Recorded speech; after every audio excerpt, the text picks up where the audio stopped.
रवि सिंह तोमर जी। राधे राधे गुरु। महाराज जी, मैं आर्मी में मथुरा में कार्यरत हूँ। महाराज जी, मैं शिव जी का उपासक हूँ, परंतु मेरी पोस्टिंग 2021 में जब मथुरा आई तो मैं बांकी बिहारी और राधा रानी से ऐसी लगन लगी कि गोवर्धन परिक्रमा और वृंदावन परिक्रमा करना शुरू कर दिया। आज तक चल रही है। महाराज जी, मेरी पोस्टिंग आ गई है और मैं यहाँ से जा रहा हूँ। महाराज जी, कभी शिव जी का जप करता हूँ और कभी राधा माँ का जप करता हूँ। तो महाराज जी, मेरे मन में असमंजस है कि मैं किसका जप कोई करूं। असमंजस मत करो, दोनों जप करते रहो।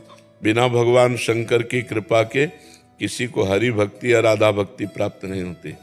तो जहाँ से हमें प्राप्त हुआ है उसे हम छोड़ नहीं सकते, और जो प्राप्त हुआ है उसे भी नहीं छोड़ सकते। तो भगवान शिव की भी आराधना करते रहो, उनका सुमिरन करते रहो, और राधा राधा भी रटते रहो। और जहाँ भी आपको राष्ट्र सेवा में अवसर मिले, प्राण बलिदान का उत्साह रखते हुए धर्म पूर्वक चलते रहो। इसी से भगवत प्राप्ति हो जाएगी। तुम्हारे लिए और कोई अलग से पूजा नहीं है। तुम अपने राष्ट्र के तिरंगे के लिए प्राण बलिदान करने का उत्साह रखो और नाम जप करो, इसी से भगवत प्राप्ति हो जाएगी। यही सबसे बड़ी पूजा है। राधे राधे महाराज जी। महाराज जी, आपके चरणों में कोटि कोटि प्रणाम। यूट्यूब के माध्यम से आपको सुनती हूँ महाराज जी। महाराज जी, मेरे पति पर राधा रानी की बहुत कृपा हो गई है। वो ध्यान पूजा पाठ में लग गए हैं महाराज जी। उनमें बहुत परिवर्तन आया। मैं बहुत खुश हूँ कि वो मन से राधा नाम जप कर रहे हैं, लेकिन उनके व्यवहार मेरे प्रति भी परिवर्तित हो गया, जिसकी वजह से मेरा मन बहुत अशांत रहने लग गया है महाराज जी। मैं नहीं चाहती कि मेरे पति सब कुछ छोड़ के वो अपना व्यवहार मेरे प्रति पहले की तरह ही रखें, बट महाराज जी पर फिर भी मन में लगता है कि वो मतलब आपके प्रति पत्नी भाव में उनकी कमी आ रही है। पति पत्नी के जो संबंध होते हैं उनमें ढिलाई आ रही, वो आएगी।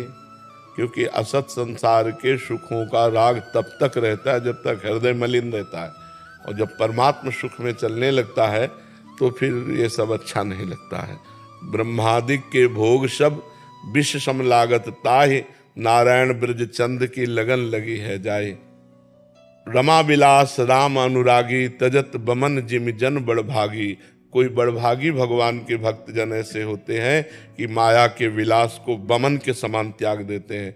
तो हम ये तुम्हारे पति से भी प्रार्थना करेंगे, हमारी ये बात सुना देना उनको कि गृहस्थ धर्म का पालन करना भी भगवान की भक्ति है। यदि पत्नी ब्रह्मचर्य से नहीं रहना चाहती तो पति का कर्तव्य है कि पत्नी की आकांक्षा को पूर्ण करते हुए भगवान का नाम जप करे। क्योंकि यदि आपने नाम जप या भगवत भक्ति के प्रभाव से अपने मन को निष्काम बनाना प्रारंभ किया और पत्नी सकाम है, तो वो कहाँ जाए? तो आप फिर अपने धर्म से भ्रष्ट हो जाएंगे। यदि वो गलत कदम रख देगी तो आपको अपनी पत्नी को धर्मयुक्त बनाने, अर्धांगिनी है वो, उसे धर्म से चलाने के लिए निष्काम होते हुए भी कामना की पूर्ति के हेतु आपको काम धारण करना पड़ेगा। धर्मयुक्त काम भगवान का स्वरूप है। धर्म विरुद्ध काम जो है वो नरकगामी बनाता है, वो नरक का द्वार है। कामः क्रोधा तथा लोभा तस्मात् दैत्यम त्यजेत, वो जो धर्म विरुद्ध है। इसलिए भगवान का आदेश है कि अपनी पत्नी की कामना पूर्ण करने के लिए उचित समय पर शास्त्र संयम के अनुसार धर्मयुक्त काम का व्यवहार करना चाहिए। ये भी भक्ति ही है, ये भक्ति के विरुद्ध नहीं है। जी, मेरा इतना वो नहीं कि वो ब्रह्मचर्य का मतलब बहुत पालन ना करें या ऐसा कुछ। मेरा ये है कि बहुत ज्यादा परिवर्तन हो गया है। सिर्फ ये, अरे परिवर्तन इसका स्वरूप ही है भजन का ऐसा। जब भजन में वास्तविक हृदय से मन लग जाता है तो फिर दो जगह प्यार नहीं होता, संसार और भगवान। फिर भगवान से प्यार करते हुए संसार का निर्वाह तो किया जा सकता है, लेकिन संसार से प्यार नहीं हो सकता है, पक्की बात है। क्योंकि ये ऐसा है जैसे सत्य वस्तु का बोध करने की जब, तो फिर संसार का राग नहीं रहता है। ये केवल बनावटी फूल तब तक अच्छा लगता है जब तक असली फूल नहीं मिल जाता। बनावटी फूलों की सुगंध तब तक प्यारी लगती है जब तक असली परागयुक्त पुष्प नहीं मिल जाता।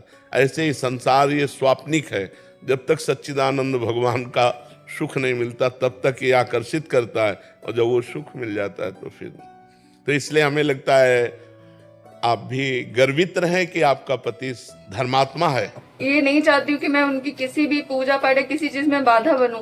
मेरे साथ ऐसा हो रहा है कि मेरा मन पूजा से, हाँ क्यों नहीं, वो चूंकि आपके अंदर क्या है, आपके अंदर जो एक पति के द्वारा पत्नी को प्रियता चाहिए वो नहीं मिल रही, इसलिए मन आपका संतुष्ट हो रहा है। लेकिन आप सच्ची मानिए, राधा रानी से मैंने बहुत प्रार्थना करी कि मेरे मन में बहुत गलत भाव आ रहे हैं। मैंने बहुत प्रार्थना करी मुझे आपसे बस एक बार मिला दे, मेरे मन में ये भाव सही आ रहे गलत आ रहे, मैं उसका विचार नहीं। हाँ, अगर आप सावधान न रहे तो आपके अंदर अश्रद्धा भी हो जाएगी, भक्ति में कमी आ जाएगी। लेकिन ये ठीक नहीं है, वो गलत नहीं है इसलिए ठीक नहीं है। और उनको भी ये सुना देना कि वो हमारी बात को समझने की चेष्टा